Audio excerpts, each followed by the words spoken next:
Metal additive raw material mixing experiment.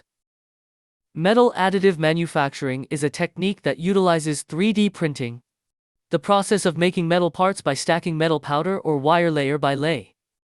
The green part refers to the initial structure formed by mixing metal, powder, and adhesive. Need to go through the subsequent process? Convert it into metal parts with complete mechanical properties. This allows the component to achieve the required density and strength. This time we use laboratory double planetary mixer. First, the solidified adhesive is heated to 60 C through a jacket. Melt into liquid form and pour in metal powder. Start mixing at low speed for initial mixing.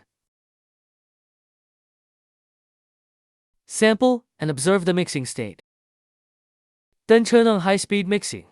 Break up powder aggregates that may form. Ensure uniform distribution of metal powder particles. Finally, mix while discharging. It can be seen that the final material is evenly mixed without bubbles. Provide high-quality mixed raw materials for subsequent molding and sintering processes. Thus improve the performance of parts and production yield.